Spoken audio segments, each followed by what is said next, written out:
Hi friends, good morning. स्वागत है आपका हमारा YouTube channel study with Gautam ji में। आज का हम लोग का टॉपिक है ज्योग्राफी में अक्षांश और देशांतर।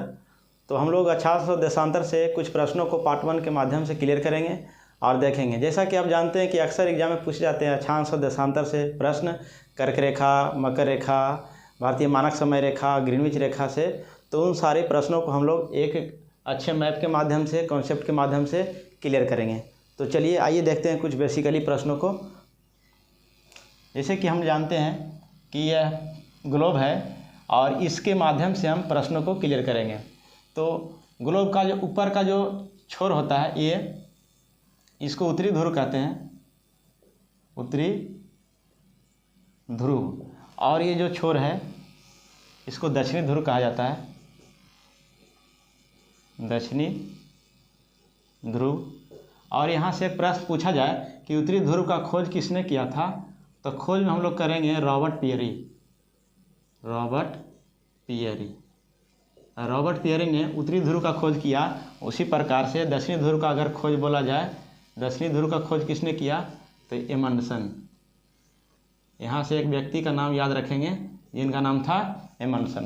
तो इस प्रकार से कुछ उत्तरी ध्रुव और दक्षिणी ध्रुव से जो प्रश्न बनते थे उनको हम लोगों ने जाना।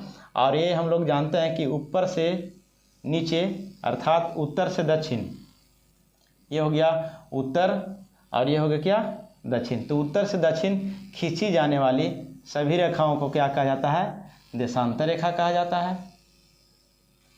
तो इस तरह से हम मैप बना लिए। उत्तर से दक्षिण खींची जाने वाली सभी रेखाओं को क्या कहा गया, देशांतर रेखा। और पृथ्वी के बीच में पूरब से पश्चिम जो एक रेखा खींचा जाता है उसको क्या कहते हैं, उसको कहा जाता है विषुवत रेखा। इसको कौन सा रेखा कहा गया, विषुवत रेखा। विषुवत रेखा को एक और नाम से जानते हैं जिसका नाम है भूमध्य रेखा, और इंग्लिश में बोला जाए तो इक्वेटर लाइन। यह जो है 0 डिग्री का क्या होता है, रेखा होता है। 0 डिग्री का कैसा रेखा, तो काल्पनिक रेखा, काल्पनिक रेखा। 3 सब प्रश्नों को क्लियर करते चलेंगे।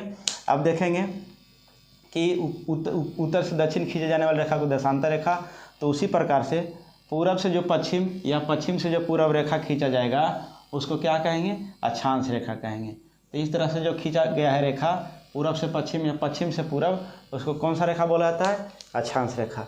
तो यहाँ हमने बताया कि यह जो रेखा है पृथ्वी, पूछा जाएगा कि वह कौन सी रेखा है जो संपूर्ण पृथ्वी को उत्तरी गोलार्ध और दक्षिणी गोलार्ध में विभाजित करती है, तो वह हो जाएगा विषुवत रेखा। इस तरफ के क्षेत्र को हम लोग उत्तरी गोलार्ध और विषुवत रेखा के नीचे वाले क्षेत्र को दक्षिणी गोलार्ध कहते हैं। तो और यहाँ से एक प्रश्न ये भी जानते हैं आप लोग कि जो ग्रीनविच रेखा है, ग्रीनविच रेखा जो कितना डिग्री का रेखा है, ग्रीनविच रेखा 0 डिग्री का रेखा है, जिसका नाम क्या है, ग्रीनविच रेखा। ग्रीनविच रेखा को प्रधान यामयोत्तर रेखा भी कहते हैं, यामयोत्तर रेखा। ग्रीनविच रेखा को एक और नाम है प्रधान यामयोत्तर रेखा। और यह जो है लंदन से गुजरती है। कहाँ से गुजरती है, लंदन से गुजरती है। और हम आगे पढ़ेंगे कि हमारा पूरा संपूर्ण पृथ्वी पर कितने समय जोन है। समय जोन तो हम लोग आगे आने वाले चैप्टर में पढ़ेंगे, इसी में अक्षांश और देशांतर में, कि हमारे पृथ्वी पर कुल समय जोनों की संख्या जो है 24 है। पृथ्वी पर समय जोन कितना है, समय जोन कितना, तो यहाँ से करेंगे 24 है। तो ग्रीनविच रेखा का निर्धारण कहाँ से किया गया है, लंदन से। यह कितना डिग्री का रेखा है, 0 डिग्री का।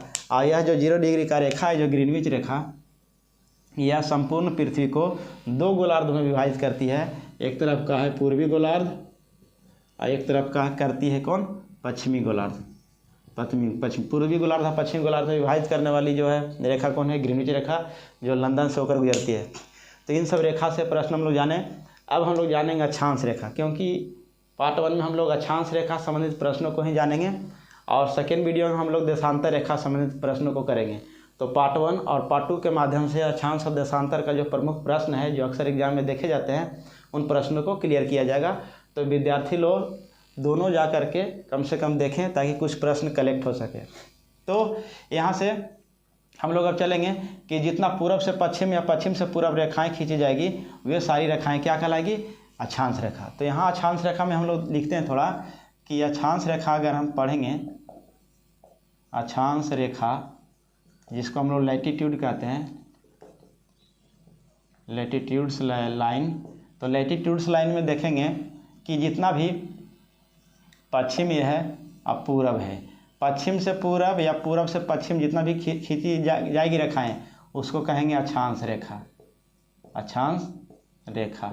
और फिर यहाँ का उत्तर से दक्षिण या दक्षिण से उत्तर तो उसको क्या कहेंगे, देशांतर रेखा, देशांतर रेखा। तो ये सब प्रश्नों को हम लोग क्लियर किए।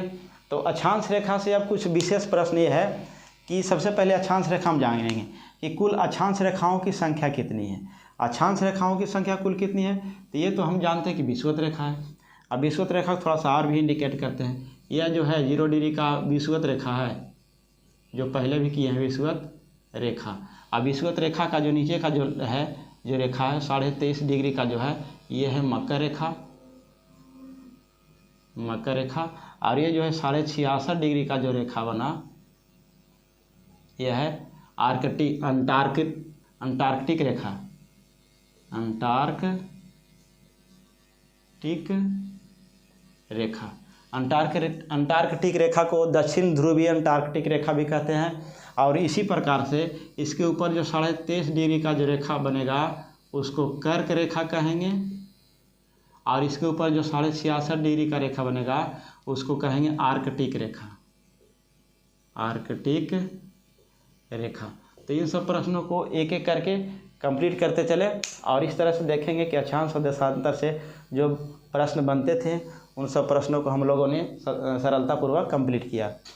तो यहाँ से ये जो 66.5 डिग्री का जो विषुवत रेखा का जो ऊपर का जो 66.5 डिग्री का जो रेखा है उस रेखा को किस नाम से जानते हैं, तो आर्कटिक रेखा बोला जाए या उत्तर ध्रुवीय आर्कटिक रेखा। लिख देते हैं थोड़ा सा, उत्तर ध्रुवीय आर्कटिक रेखा। और इसको उसी प्रकार से बोलेंगे दक्षिणी ध्रुवीय अंटार्कटिक रेखा। इस प्रकार से प्रश्नों को क्लियर कर सकते हैं। और यह है कर्क रेखा और मकर रेखा। तो इतना बात हुआ। अब अक्षांश रेखा से क्या प्रश्न आएगा जो देखना है कि अक्षांश रेखाओं की कुल संख्या कितनी है। अक्षांश रेखाओं की कुल संख्या कितनी है, तो अक्षांश रेखा जैसे में पृथ्वी पर ये 2 सिर्फ अक्षांश रेखा नहीं है, बहुत सारे अक्षांश रेखाएं हैं। तो जैसे में अक्षांश रेखा बहुत सारे हैं तो इस तरफ से हम बहुत सारे अक्षांश रेखा के हम बना सकते हैं। अगर हम बनाना चाहें तो बन सकता है यहाँ और भी अक्षांश रेखा। तो ये अक्षांश रेखा और भी बनाए हम लोग, ये अक्षांश रेखा बन गया। तो पूछा जाएगा कि अक्षांश रेखाओं के बीच का जो अंतर कितना का है और अक्षांश रेखाओं की कुल संख्या कितना है। तो सबसे पहले हम देखते हैं अक्षांश रेखा कुल कितने हैं। तो ये जो विषुवत रेखा है, विषुवत रेखा का ऊपर और विषुवत रेखा के नीचे, तो ऊपर जो है कुल 90 अक्षांश रेखा है, 90 अक्षांश है, कुल 90 अक्षांश रेखा। और फिर इधर भी कुल 90 अक्षांश रेखा। तो 90 और 90 कितना हो गया, अगर जोड़ा जाए तो 180 हो जाएगा। और इस विषुवत रेखा को भी शामिल कर लिया जाए, यदि एक और किसको ऐड किए तो विषुवत रेखा को, विषुवत रेखा को ऐड कर लेंगे तो टोटल कितना हो जाएगा, 181 हो जाएगा। तो यहाँ से प्रश्न हो गया कि अक्षांश रेखाओं की कुल संख्या कितनी है। अक्षांश रेखाओं की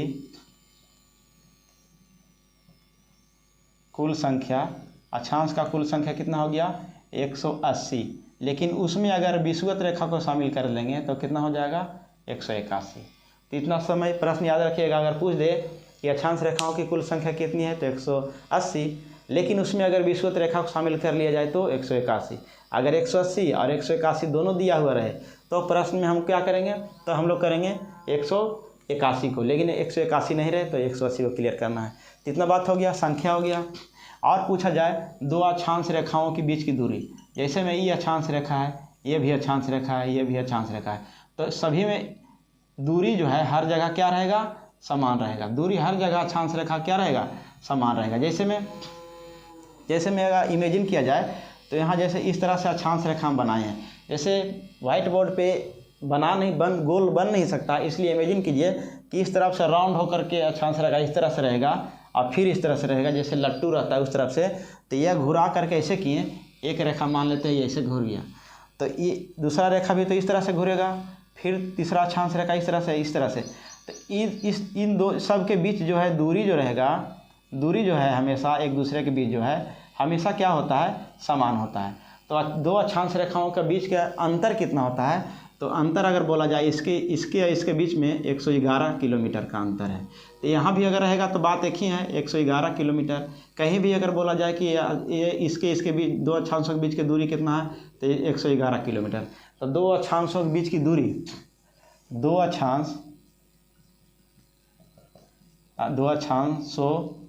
की बीच की दूरी तो कितना हो जाएगा, 111 किलोमीटर। दो अक्षांशों के बीच की दूरी 111 किलोमीटर होगा।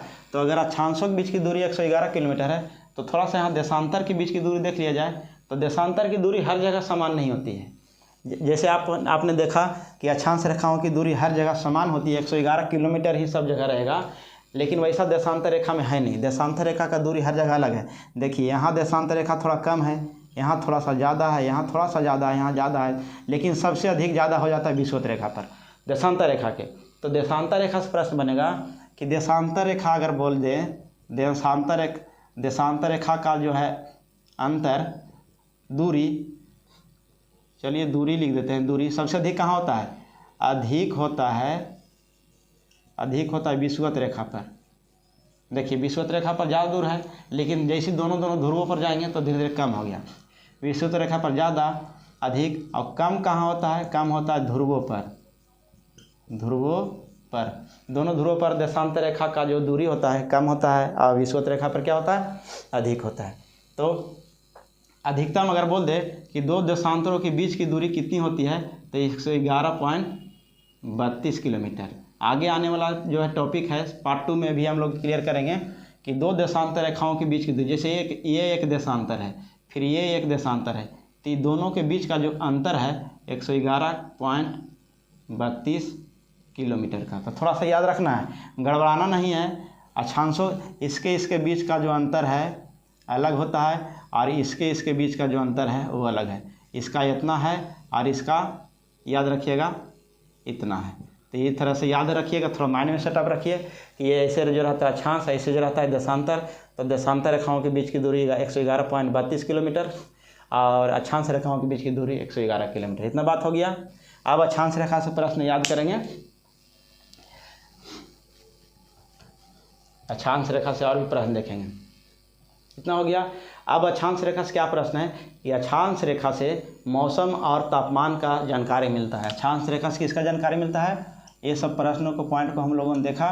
अब देखेंगे अक्षांश 1, 2, 3, 4, 5 प्रश्न। अब 5वां प्रश्न में क्या है, अक्षांश रेखा से मौसम और तापमान का जानकारी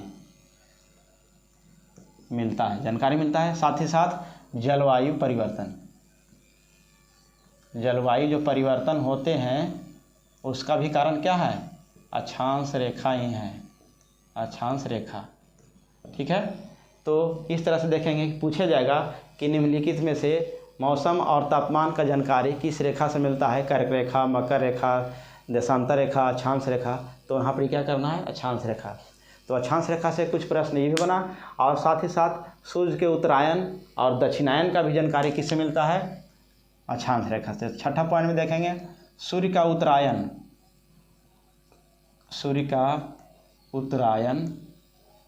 और दक्षिणायन क्या है सौरमंडल में बताएंगे, लेकिन अभी फिलहाल यहाँ के लिए वन लाइनर जो प्रश्न है उसको याद रखना है। सूर्य का उत्तरायण और दक्षिणायन, सूर्य का उत्तरायण और दक्षिणायन का जानकारी किससे मिलता है, अक्षांश रेखा से।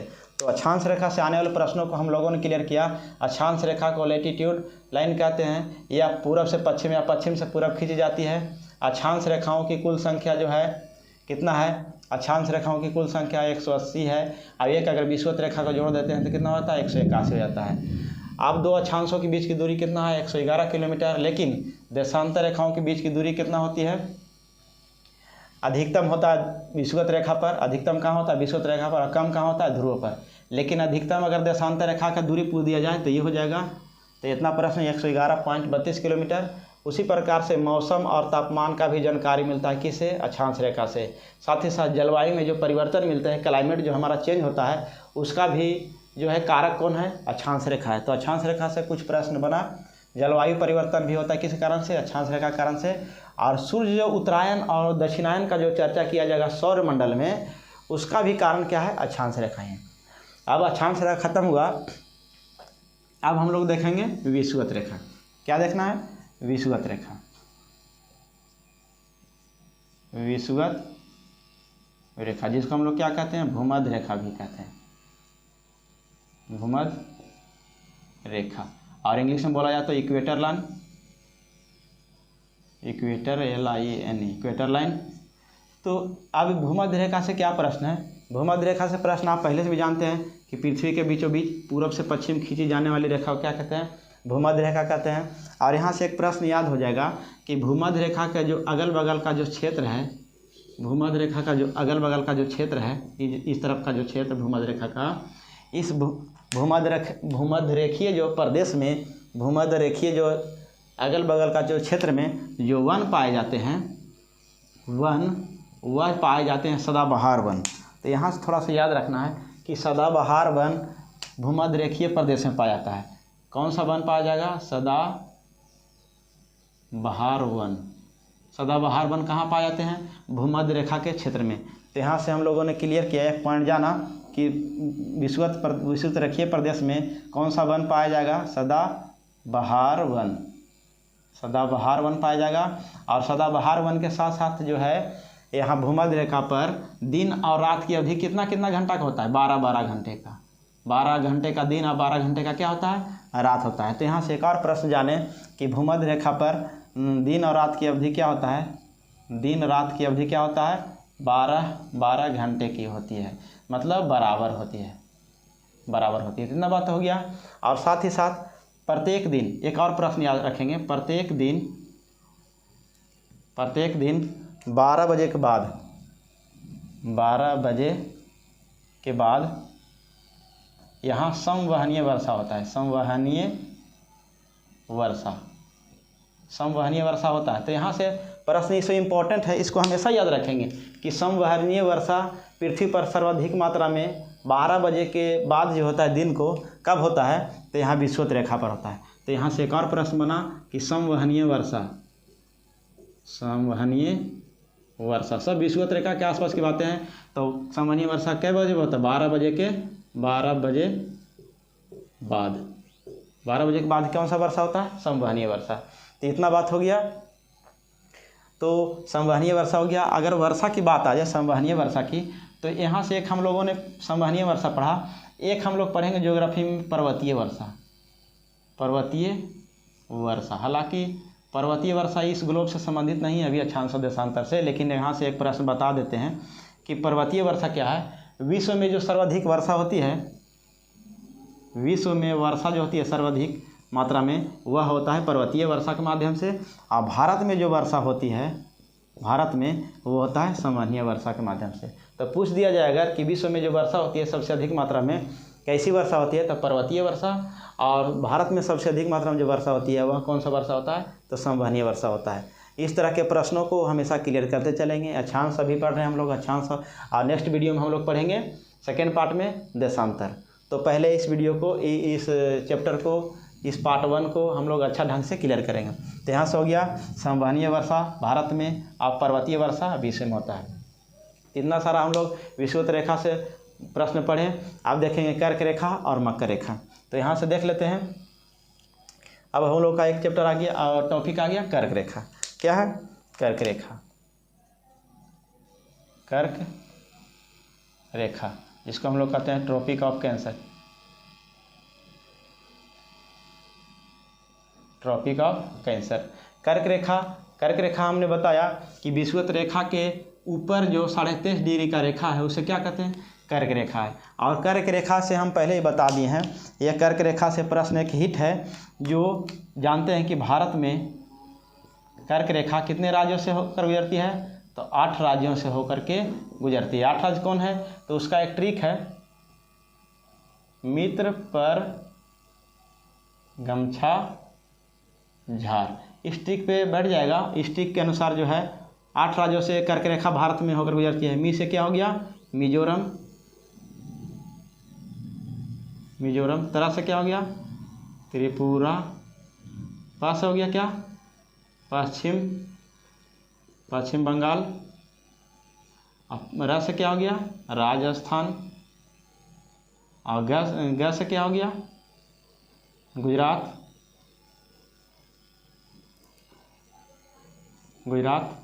म से क्या हो गया? मध्य प्रदेश। छ से क्या हो गया? छत्तीसगढ़। और झार से क्या हो गया? झारखंड।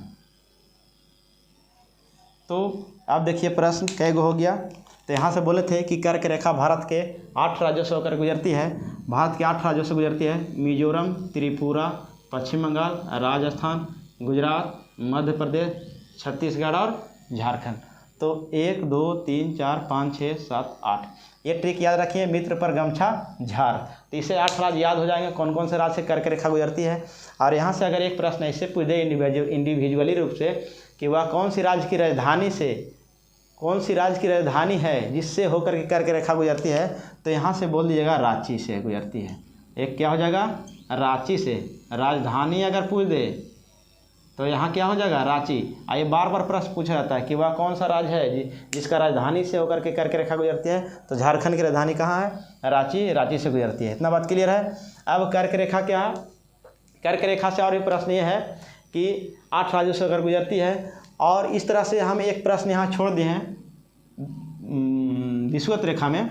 विषुवत रेखा में एक प्रश्न बहुत ही इंपॉर्टेंट छूटा ये कि थोड़ा सा हम इस तरह बताएंगे। यहाँ पे सबसे बीच में एक हमारा महाद्वीप है। महाद्वीपों की संख्या हमारा पृथ्वी पर 7 है। 7 महाद्वीपों में दूसरा महाद्वीप जो है दक्षिण अफ्रीका महाद्वीप है। अफ्रीका महाद्वीप सबसे बीच में पाया जाता है। अफ्रीका महाद्वीप कहाँ है? सबसे बीच में। और इस अफ्रीका महाद्वीप से तीनों रेखा होकर गुजरती है। जैसे मैं देखिए मकर रेखा भी गुजर गई, विषुवत रेखा भी और कर्क रेखा भी। तो वह कौन सा महाद्वीप है जिससे तीनों रेखा होकर गुजरती है? तब बीच में पाया जाता है एगो अफ्रीका महाद्वीप। कौन सा महाद्वीप है? अफ्रीका महाद्वीप। तो अफ्रीका महाद्वीप से तीनों रेखा होकर गुजरती है, कर्क रेखा, मकर रेखा और विषुवत रेखा। अब बताते हैं थोड़ा सा यहाँ से क्या प्रश्न है कि थोड़ा सा महाद्वीप से चर्चा आ गया तो महाद्वीप देखा जाए। जैसे में एक यूरोप महाद्वीप है, यूरोप। एक है अफ्रीका, एक है ऑस्ट्रेलिया।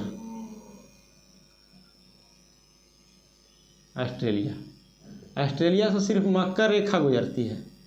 अफ्रीका से तीनों, यूरोप से कोई नहीं।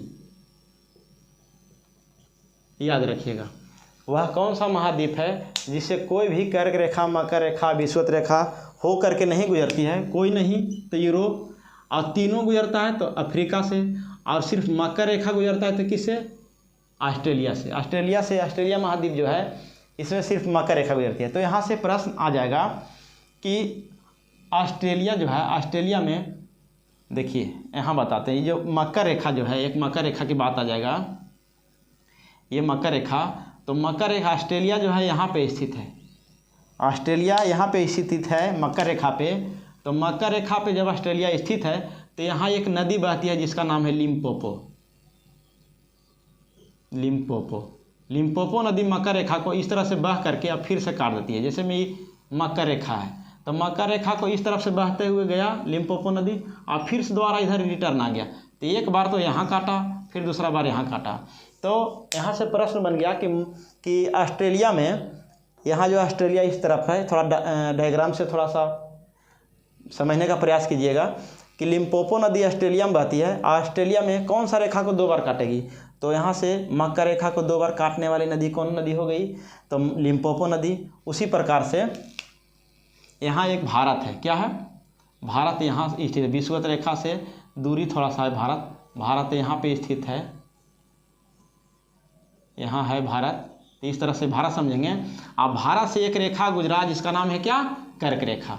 तो यहाँ एकदम सटीक रूप से मैप बना हुआ है, थोड़ा देखिएगा। कर्क रेखा इस तरफ से गया और यहाँ से घुस करके इस तरह से होते हुए गुजरा है। तो अभी बताएं 8 राज्य से कर्क रेखा गुजरा, तो कर्क रेखा को 2 बार काटने वाले भारत में नदी कौन है? तो यहाँ एक नदी है जिसका नाम है माही। क्या है? माही। और माही नदी कहाँ है? एमपी में है। तो माही नदी इस तरह से ऐसे करके होकर फिर इसको भी काट देती है।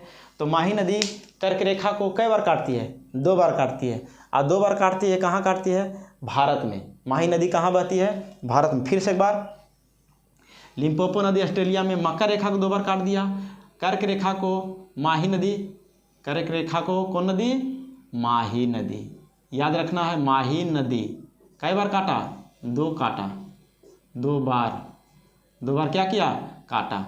ये कहाँ पड़ेगा? माही नदी कहाँ है? एमपी में। माही नदी कहाँ? एमपी में है। तो इससे सारा प्रश्न याद रखेंगे। तो 2 नदी पढ़े, महानदी कर्क रेखा को 2 बार काटती है भारत में, लिम्पोपो नदी मकर रेखा को 2 बार काटती है ऑस्ट्रेलिया में। उसी प्रकार से यहाँ कर्क रेखा को उसी प्रकार यहाँ विषुवत रेखा को 2 बार काटने वाली एक नदी है, 2 बार काटती है, जिसका नाम है कांगो नदी। कौन नदी? कांगो नदी है। कांगो नदी कहाँ है? अफ्रीका में है, क्योंकि बीच में सबसे अधिक कौन महाद्वीप है? तो अफ्रीका महाद्वीप।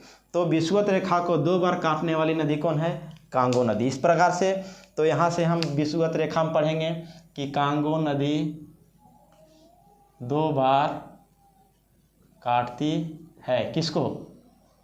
तो विषुवत रेखा को। और कर्क रेखा कहीं बताएं, कर्क रेखा को 2 बार काटती है कौन? माही नदी। माही नदी कहाँ बहती है? एमपी में, मध्य प्रदेश में। और कांगो नदी कहाँ बह रहा था? कांगो नदी 2 बार काटते। कांगो नदी है कहाँ? दक्षिण अफ्रीका में।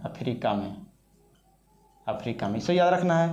तो ऑस्ट्रेलिया, अगर मकर रेखा बताएंगे तो कर्क रेखा से कुछ प्रश्न के साथ साथ और भी एक्स्ट्रा प्रश्न पढ़ें। और यहाँ से कर्क रेखा से प्रश्न बन गया। कर्क रेखा भारतीय मानक समय रेखा तो बता ही देंगे, नेक्स्ट वीडियो में भारतीय मानक समय रेखा बताएंगे। अब यहाँ से एक प्रश्न आता है, भारतीय कर्क रेखा हम लोग क्लियर कर चुके हैं। अब हम लोग पढ़ेंगे मकर रेखा। क्या है? मकर रेखा, जिसको कहते हैं ट्रॉपिक ऑफ